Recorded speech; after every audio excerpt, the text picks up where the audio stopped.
السلام عليكم ورحمة الله وبركاته. أهلا بيكم معايا فيديو جديد من وي. فيديو النهاردة إن شاء الله هشرح فيه معاكم غرزة جديدة. غرزتنا جميلة جدا وتصلح لعمل كوفية أو شال أو بلوزة أو أي حاجة طبعا ممكن تخطر على بالكم. الغرزة بتاعتنا من الغرز الشتوية الجديدة المميزة جدا، مغلقة يعني بتدفي وحلوة قوي، يعني ما فيهاش أي فراغات ممكن تضايقنا. غرزتنا ممكن نستخدمها حريمي أو أطفالي، بناتي او اولادي طبعا، لكن هي ما اعتقدش ان هي رجالي شويه. لكن لو حابه تعملي منها كوفيه رجالي ممكن، ماشي الحال، ما فيش مشكله، لكن ما ينفعش تستخدميها في حاجه رجالي اكتر من كده. الغرزه بتاعتنا زي ما احنا شايفين، هنشرح كمان الباترون بتاعها والرموز بتاعتنا، هنشوفها واحده واحده ونفهم معناها ايه وشكلها ايه بالظبط. غرزتنا زي ما احنا شايفين عدد سلاسل البدايه بتاعتنا، هو عامل لنا عين علامه بتقول ان هي من مضاعفات. هنعد بقى 1 2 3 4 5 6 7 8 من مضاعفات رقم 8، وفي النهايه بنزود سلسله بالاضافه لسلسله ارتفاع الغرزه الاولى وهي غرزه الحشو، يعني 8 زائد 2. يعني بفضل اضاعف رقم 8 8 8 8 8 8 لغايه ما اوصل للمقاس اللي انا محتاجاه، وبعد كده بزود سلسلتين فقط لا غير. اول سلسله منهم بسيبها، وطبعا رمز السلسله هو عباره عن الشكل المدور الصغير البيضاوي اللي تحت ده المفرغ. لو جاتلك مظلله تبقى غرزه منزلقه مش غرزه سلسله. طيب احنا كده عرفنا رمز غرزه السلسله، وهو طبعا الشكل البيضاوي، الدائره الصغننه البيضاويه اللي تحت دي، اما تجيلك شكل مدور او تجيلك شكل بيضاوي شكل البيضه كده. واحنا قلنا ان هي هتكون مضاعفات رقم 8، وفي النهايه بزود سلسلتين. اول سلسله منهم اتفقنا ان احنا هنسيبها ونروح نشتغل في تاني سلسله على طول غرزه حشو. شايفين غرزه الحشو شكلها ايه؟ عباره عن شكل الاكس او علامه الفي طبعا، اللي هي الضرب في العمليات الحسابيه، وممكن تجيلك كمان بشكل الزائد اللي هي الزائد بتاعه العمليات الحسابيه برضك. بعد كده بعد ما اشتغلنا غرزة حشو في سلسلة رقم 2، هنسيب من تحت كام بقى؟ 1 2 3، واروح لرقم 4 اشتغل عمود ب2 لفة. زي ما احنا شايفين العمود ب2 لفة بيكون شكل حرف تي، شكل العمود بلفة، بس الفرق بين الاتنين انه بدل العمود بلفة عليه لفة واحدة في النص، العمود بلفتين هتبص تلاقيه عليه شرطتين على جسم العمود نفسه. بتكون جاية بالشكل ده، شكل حرف تي، شرطة من فوق نازل منها واحد وعليها لفتين مايلين على جسم العمود زي ما احنا شايفين بالشكل ده. شرطة اهي او شكل حرف التي، نازل منها شرطة او واحد عليها لفتين مايلين. بنشتغل كام بقى عمود باتنين لفة؟ 1 2 3 4 5 6 7 في نفس الفراغ. لما باجي اشتغل على السلسلة بيكون عندي حلقة خلفية وحلقة امامية، بشتغل في الحلقة الخلفية مع المطب عشان ما تشدش السلسلة بتاعتي الخلفية بس. ارجع اسيب من تحت بقى كام؟ 1 2 3، وهروح لرقم 4 اشتغل غرزة حشو. اتفقنا مع بعض ان شكل الاكس ده او علامة الفي بتكون هي غرزة الحشو. نسيب 3 سلاسل، ورقم 4 بشتغل 7 عمود ب2 لفة، 3 سلاسل بسيبهم واروح اشتغل غرزة حشو سنجل كروشيه. اروح اسيب 3 سلاسل واروح اشتغل 7 غرزة عمود ب2 لفة، 3 سلاسل، واروح اشتغل في الرابعه حشو، 3 سلاسل، 7 عمود ب2 لفه، 3 سلاسل حشو. ده طبعا السطر الاول بتاعي بيكون تكراره زي ما احنا شايفين. السطر الثاني بيكون عندي بقى حشو اماميه. طيب علامه الحشو الاماميه هي عباره عن ايه؟ هتبصوا تلاقوا عندي هنا غرزه الحشو وتحت منها دائره صغنطوطه كده، او شكل طبعا جاي نص الطبق لفوق مقفول كده على غرزه، يعني عندي غرزه الحشو جايه بشكل حرف الفي او الاكس، وتحتيها نص طبق كده قافل عليها كأن انتي قفلتي دايره تحتها زي ما احنا شايفين هنا العلامه بتاعتها في الباترون. برتفع 1 2 3، وطبعا ال1 2 3 دول بعتبرهم غرزه نصف عمود بعد منه سلسله. ارتفاع غرزه النصف عمود بيكون سلسلتين، والسلسله اللي الثالثه هي بيكون مسافه ما بين المكان اللي هروح اشتغل فيه واول غرزه اشتغلتها. هنسيب اول عمود ونروح للخمسه اللي في المنتصف، بردك هنسيب الاخير، يعني بسيب الاول والاخير واشتغل على الخمسه اللي في المنتصف 5 غرزه حشو اماميه، بحيث ان هي تبين لي طبعا شكل العمود يكون بارز للخلف. هاخد 3 سلاسل مسافه واروح اشتغل، طبعا بسيب اول عمود واخر عمود، بشتغل 5 غرزه حشو اماميه على ال5 عمود اللي في المنتصف، وهكذا 3 سلسله 5 حشو اماميه، 3 سلسله 5 حشو اماميه. وما ننساش ان احنا بنسيب اول عمود واخر عمود. هرجع في النهايه خالص فوق غرزه الحشو بشتغل غرزه نصف عمود، وبتكون جايه شكل حرف تي، شرطه ونازل منها واحد، لكن ما عليهاش ولا لفه. ليه؟ لان غرزه النصف عمود ما عليهاش لفات. هنرتفع 1 2 3 4 ارتفاع غرزة العمود بلفتين، ده في السطر رقم 3. وبنشتغل كمان في نفس الفراغ 3 عمود بلفتين، بحيث يكون المجموع معايا 4 بما فيهم طبعا سلاسل الارتفاع. بعد كده هروح مباشرة للسلسلة. هنسيب اول اللي هي طبعا الفراغ اللي في النص رقم 3، بسيب اول فراغين واشتغل في النص غرزة، في اللي هي طبعا النص في الخمسة بشتغل غرزة حشو، ونسيب اخر بردك غرزتين، ونروح نشتغل. هنشتغل بقى هنا المره دي، شايفين السهم اللي نازل ساقط معايا ده؟ المفروض ان انا هشتغل 7 غرزه عمود ب2 لفه، بس هتشتغلوه فين يا بنات؟ شايفين مكان الثلاث سلاسل دول؟ انا مش هشتغلهم بقى من تحت الثلاث سلاسل، انا هعملهم 7 غرزه عمود ب2 لفه دروب، يعني ساقطين، هشتغلهم فوق غرزه الحشو اللي تحت خالص. السهم هنا بيقول لي ان انت بتنزلي بال7 غرزه عمود ب2 لفه تشتغليهم في المكان اللي تحت الثلاث سلاسل، يعني مش من تحت الثلاث سلاسل، لا تحت غرزه الحشو نفسها. ارجع تاني اشتغل غرزه حشو فوق السلسله، مش السلسله، انا بغلط كتير واقول سلسله، فوق غرزه الحشو اللي في المنتصف. ما بناخدش من فوق اي مسافات يا بنات، على طول مباشره بنروح نشتغل. بعد كده 7 غرزه عمود فين؟ في الحشو اللي تحت، يعني ساقطين دروب كده، دروب ستيتش، يعني الغرز ساقطه معايا مش من تحت الثلاث سلاسل، لا من تحتها عند غرزه الحشو. نرجع حشو في الفراغ اللي هو في المنتصف، بسيب اول غرزتين حشو واخر غرزتين، وفي المنتصف في الغرزه رقم 3 بشتغل حشو 7 غرزه عمود تحت عند الحشو دي. بعد كده حشو في المنتصف 4 غرزه عمود ب2 لفه فوق غرزه النصف عمود اللي في الاول. هرجع السطر اللي جاي برتفع سلسله ارتفاع غرزه الحشو، وهشتغل على اول عمود عندي غرزه حشو عاديه، وارجع الغرزتين اللي بعديها غرزتين حشو اماميه، اخد 3 سلسله وبعد كده 5 حشو اماميه، 3 سلسله 5 حشو اماميه، وهكذا طبعا لغايه نهايه الراوند بتاعي. اشتغل طبعا في اخر غرزه غرزه حشو عاديه. هرجع تاني، احنا زي ما احنا شايفين بقى تكرار الغرز بتاعتي بتبتدي هم طبعا 4 سطور، الاول التاني التالت الرابع. ارجع تاني بقى اكرر الاول، ارتفع سلسله واشتغل غرزه حشو في الفراغ الاول، هاجي هنا بقى عند الثلاث سلاسل واشتغل 7 حشو طبعا ساقطين فوق الحشو اللي تحت خالص، مش عند الثلاث سلاسل، دايما بنسيب الثلاث سلاسل ومن تحتهم بشتغل عند الحشو اللي تحتهم. هرجع اعمل حشو او اشغل حشو في المنتصف في الغرزه رقم 3، ارجع 7 عمود تحت هنا نازلين، ارجع في الغرزه اللي في المنتصف حشو 7 عمود ساقطه، حشو 7 عمود 7 عمود ساقط، بعد كده غرزه حشو في الفراغ الاول. وببدا بقى اكرر بقى الاربع سطور زي ما احنا شايفين العلامه هنا بتقول ان طبعا 1 2 3 4 سطور هم التكرار بتاعي للغرزه بتاعتنا النهارده. مش هطول عليكم، شرحنا الباترون، يلا بقى نشرح عملي للغرزه بتاعتنا النهارده. هنشتغل بخيط صوف متوسط السمك مع ابره رقم 3.5 ملم. هسيب مسافه من الخيط وهلف الخيط بالشكل ده حلقه على الهواء. هدخل داخل الحلقه بتاعتي، الف الخيط واخرج منها، طرف الخيط بشده بقى في عقده البدايه. نبتدي بقى نكون مجموعه من السلاسل من مضاعفات رقم 8. عشان اكون سلسله بيكون عندي على الابره حلقه، بلف الخيط واخرج منها بسم الله كده، 1 2 3 4 5 6 7 8. تاني 1 2 3 4 5 6 7 8. تاني مرة 1 2 3 4 5 6 7 8. نكتفي بهذا القدر من المضاعفات بتاعتنا. طيب في نهاية ال8 بنعمل ايه يا بنات؟ بنعمل سلسلتين زيادة، 1 2، واحدة منهم هي العدد الأساسي والتانية ارتفاع غرزة الحشو. هنسيب أول غرزة عندنا ونروح للسلسلة رقم 2. في الحلقة الخلفية بشتغل غرزة حشو سنجل كروشيه، بيكون عندي على الإبرة حلقة، بنسيب أول فراغ ولتاني فراغ بدخل ألف الخيط وأخرج، كده معايا حلقتين بلف الخيط وأخرج منهم، بكده بكون عملت غرزة حشو. دي غرزة حشو عادية، ولا أمامية ولا خلفية ولا أي حاجة خالص. طيب من فوق اتفقنا ما بناخدش أي مسافات، لكن هنسيب من تحت كام بقى؟ 1 2 3، وفي رقم 4 هدخل واشتغل 7 غرزة عمود ب2 لفة.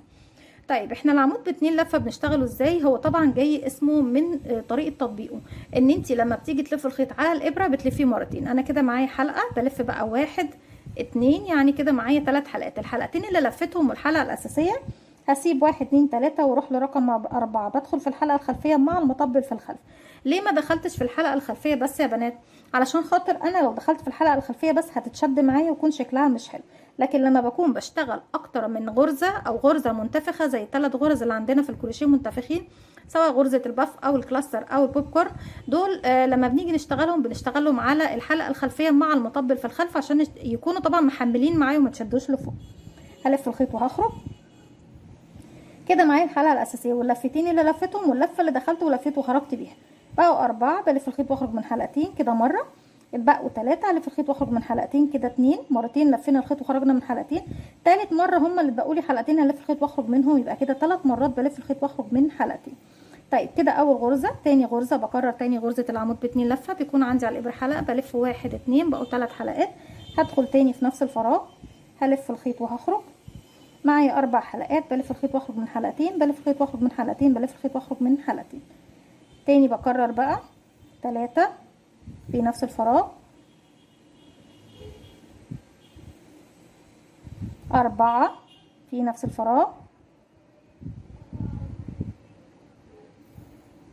5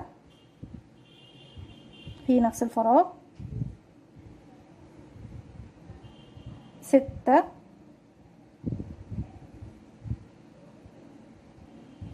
7.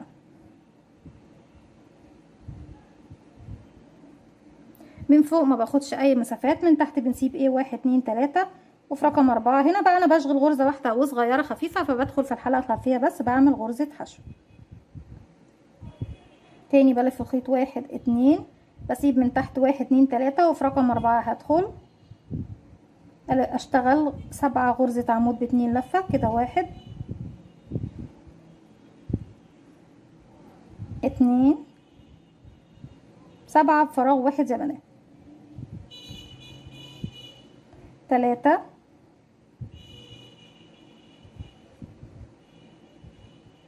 4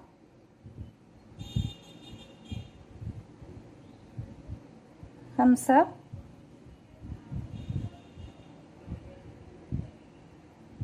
6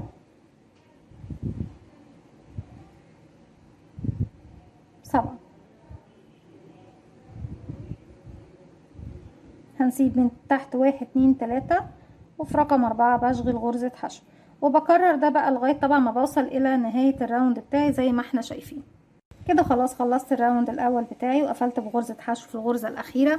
طيب السطر اللي جاي اتفقنا ان احنا هنشتغل اوله غرزة نصف عمود وبعديها سلسلة، وبعد كده بروح لل7 عمود دول واشتغل 5 بس عليهم، بسيب اول واحدة واخر واحدة. طيب احنا اتفقنا ان ارتفاعنا بيكون 3 سلسلة، 1 2 دول غرزة النصف عمود بتاعتي، 3 دي المسافة اللي هي ما بين غرزة النصف عمود والمكان اللي هروح اشتغل فيه. هلف الشغل بتاعي الناحية التانية. عندي هنا طبعا بسيب اول غرزة، وبعد كده بروح لل5 اللي في المنتصف بشتغل 5 غرزة حشو امامية. طيب بنشتغل غرزة الحشو الامامية ازاي يا بنات؟ احنا طبعا ايه هنا اشتغلنا نصف عمود وسلسلة، هسيب اول فراغ اللي هو دوت، اول فراغ هنا خالص ده اشتغلنا فيه ال3 سلاسل، لكن اول واحد من ال7 دوت بسيب اول واحد واروح لرقم 2. طبعا رقم 1 ماليش علاقة بيه، هنشتغل عند رقم 2 ده.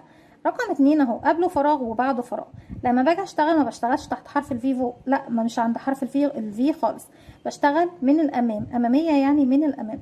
باجي في الفراغ اللي قبل الغرزة بتاعتي ادخل فيه وارفع العمود بتاعي على الابرة واخرج من الفراغ اللي بعده، الف الخيط واخرج تاني من تحته، معايا حلقتين بلف الخيط واخرج منه كده. دي اول غرزة حشو، واللي بعدها كمان قبلها فراغ وبعدها فراغ. طبعا غرزة الحشو احنا بنلفش الخيط على الابرة، اتفقنا؟ يكون معايا حلقة، باجي هنا بقى عند الغرزة اللي اشتغل عليها بدخل في الفراغ اللي قبلها وارفعها فوق الابرة واخرج من الفراغ اللي بعدها، الف الخيط واسحبه تاني من تحتها، اتبقى حلقتين بلف الخيط واخرج من تحتهم كده. 2 رقم 3 اهي، 4 5 وهي الاخيرة طبعا بالنسبة لي هنا في الشغل 5. بصوا بقى ايه اللي حصل من الناحية دي، هتبصوا تلاقوا الضلعين الامامي والخلفي بارزين عندي هنا بالشكل ده. طبعا مش هيبان دلوقتي، لما نشتغل اكتر من سطر هتبدأ توضح معانا. طيب بعد كده بعمل ايه؟ باخد 3 سلاسل مسافة، 1 2 3. هنا عندنا شايفين بقى احنا هنا ايه، سيبنا العمود ده الاخير، وغرزة الحشو دي هي اللي هنشتغل فيها بقى في السطر اللي جاي، وبعد كده نسيب غرزة العمود التانية دي كمان، يعني بسيب العمود دي والحشو والعمود، واروح هنا عند العمود اللي هو رقم 2 من ال7 واشتغل حشو امامية كده. 1 2 3 4 5.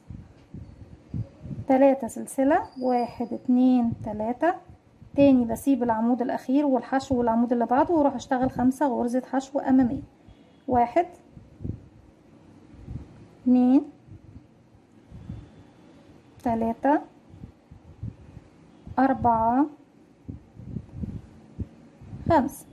زي ما طبعا في البداية خدنا مسافة سلسلة ما بين النصف عمود والمكان اللي رحت اشتغل فيه، اذا في النهاية هي باخد سلسلة واحدة بس مسافة، وبروح للغرزة بتاعتي طبعا اللي هي تحت هنا عند الحشو دي بشتغل غرزة نصف عمود. طيب غرزة النصف عمود بنشتغلها ازاي؟ بيكون عندي الابرة حلقة، بلف الخيط على الابرة مرة واحدة، هدخل تحت حرف الفي للغرزة الاولى، الف الخيط واخرج. هنا معايا 3 حلقات مباشره بلف الخيط واخرج من التلاتة، 1 2 3 مره واحده زي ما احنا شايفين.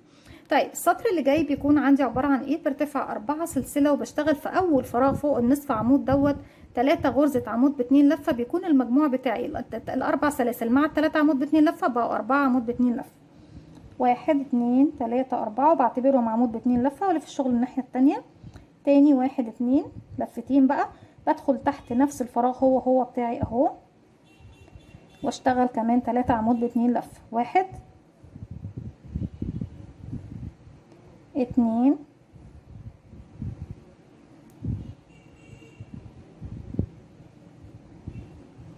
3. بقى معايا كام كده يا بنات؟ ادي 1 2 3 4. اذا اشتغلنا في الفراغ الاول 4 مرات الاربع سلاسل والثلاثه عمود ب2 لفه. هنروح فين بعد كده؟ هنروح بقى هنسيب الفراغ اللي تحت ده، وعندي 5 غرزه هنا في النص هشتغل اسيب 1 2 رقم 3. بشغل بقى تحتيها من تحت حرف الفي عادي غرزه حشو عاديه، ولا اماميه ولا خلفيه، غرزه حشو عاديه جدا. هرجع ما باخدش اي مسافات من فوق، هلف الخيط بقى 1 2 هيقابلني الثلاث سلاسل. احنا قلنا هنعمل ايه بقى؟ هنشتغل هسيب الثلاث سلاسل دول وهنزل من تحتهم عند غرزه الحشو اللي تحت دي السنجل كروشيه دي، واشتغل 7 غرزه عمود ب2 لفه بس ساقطين عند اللي عند تحت الثلاث سلاسل عند غرزه الحشو دي. احنا لفينا الخيط مرتين، هاجي بقى مش هنزل هنا، لا هنزل عند غرزه الحشو دي نفسها، هدخل تحت حرف الفي ليها والف الخيط واخرج، الف الخيط واخرج من حلقتين، الف الخيط واخرج من حلقتين، الف الخيط واخرج من حلقتين. كده ده اول عمود ب2 لفه. كده 2 في نفس الفراغ هو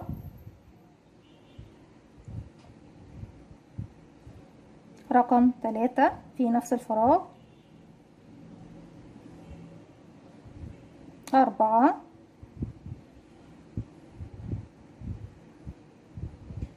5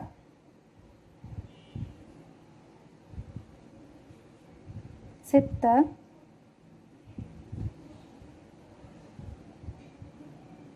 7.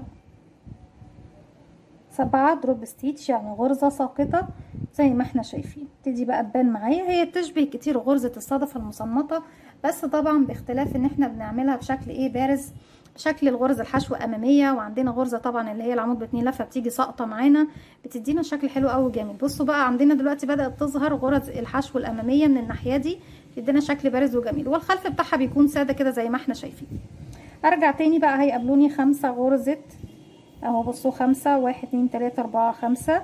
هسيب 1 2 وهاجي في رقم 3 واشتغل غرزة حشو عادية، وارجع تاني بقى هيقابلوني 3 سلاسل. هنزل من تحت ال3 سلاسل، مش هشتغل هنا، لا هشتغل عند غرزة الحشو اللي تحت دي 7 غرزة عمود ب2 لفة بس من تحت هنا ساقط، وارجع بردك في النص هنا اشتغل غرزة حشو، وفي النهاية خالص عند تاني سلسلة ارتفاع عندنا هنا 1 2 بشتغل 4 غرزة عمود ب2 لفة، وافضل بقى اكرر لغاية ما اوصل لنهاية الراوند. هكمل وارجع لكم. رجعت لكم تاني وكده خلصنا الراوند بتاعنا، والسطر الاخير اللي جاي معانا هو تكرار. طبعا هو اخر سطر في الاربعة اللي احنا بنكررهم بقى على مسافة ارتفاعي للشغل بتاعي كله، سواء بتعملي كوفية او شال او اي حاجة طبعا بتشغليها بغرزتنا الجميلة دي النهاردة.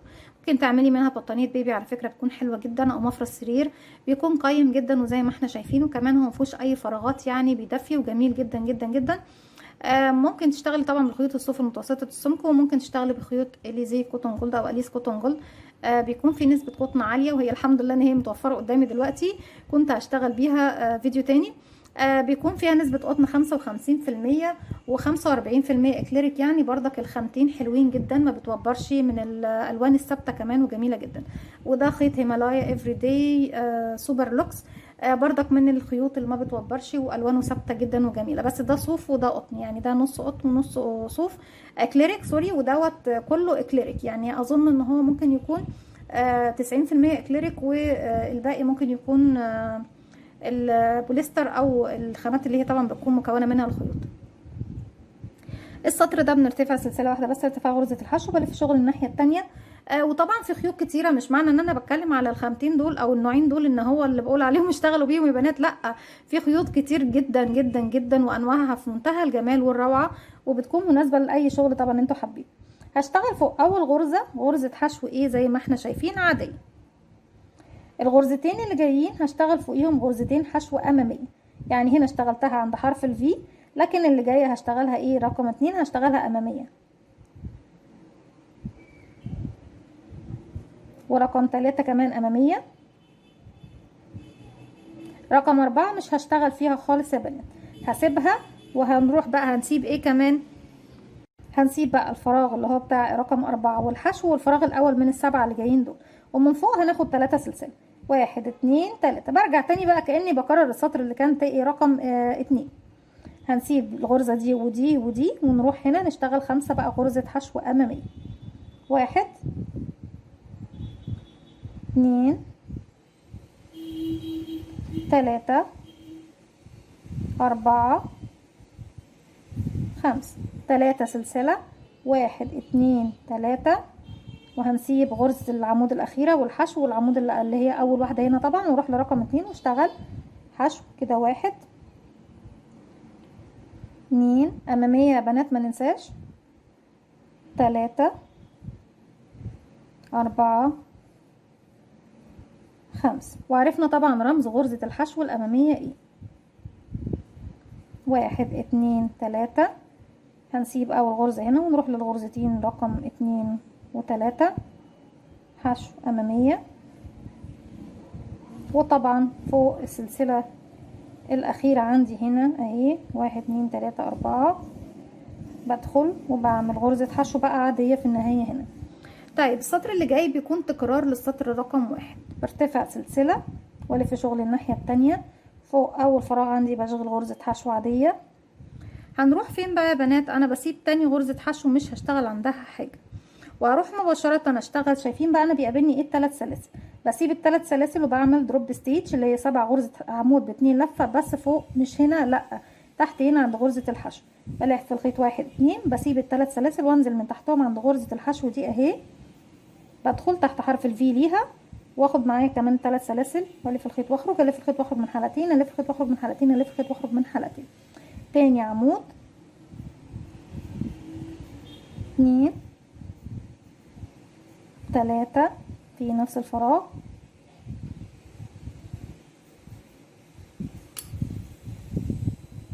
4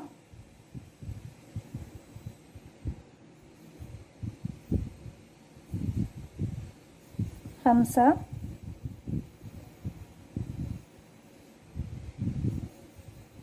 6 7. كده بعد ما خلصنا ال7 هنيجي عندنا هنا 1 2 رقم 3 بدخل فوق غرزة الحشو اللي فوق دي بعمل حشو عادية، وارجع تاني بقى يا بنات وبكرر زي ما احنا شايفين اني بروح مباشرة فوق ال3 سلاسل دول مشتغلش فيهم، بنزل تحت الحشو اللي تحتيهم دي بدخل تحتها كده وبكون معايا كمان ال3 سلاسل. اذا كده انا بشتغل على 2 مع بعض زي ما احنا شايفين بيكونوا الاتنين على الاب، واشتغل 7 عمود وهنا بعمل حشو 7 عمود تحت هنا، وبعمل بعد كده حشو في الغرزة عندي هنا زي ما ابتدينا بالظبط، اول غرزة بس اللي عملت فيها حشو بردك بعمل في اخر غرزة عندي هنا حشو. وبيكون ده طبعا شكل الغرزة بتاعتي النهاردة زي ما احنا شايفين قد ايه شكل البروز البارز ده بيكون حلو، وكمان الشكل اللي داخل لجوه بيكون جميل. غرزة مميزة مميزة مميزة، اتمنى ان هي تكون طبعا تعجبكم، وعلى فكرة دي من الغرز الجديدة جدا، اتمنى ان هي تنول اعجابكم وتكون سهلة وبسيطة، وتكونوا عجبكم طبعا شرح الباترون، وتكونوا طبعا شفتوا كل الرموز الجديدة. احنا طبعا طريقة غرزة الحشو الامامية الرمز بتاعها اظن ان هو ممكن يكون شكله جديد عليكم، اتمنى طبعا ان هو ينول اعجابكم. ما تنسوش لو عجبكم الفيديو تعملوا لي لايك وشير وسبسكرايب، واستنوني في فيديو جديد من وي، وفعلوا زرار الجرس عشان يوصلكم مني كل جديد. السلام عليكم ورحمة الله وبركاته.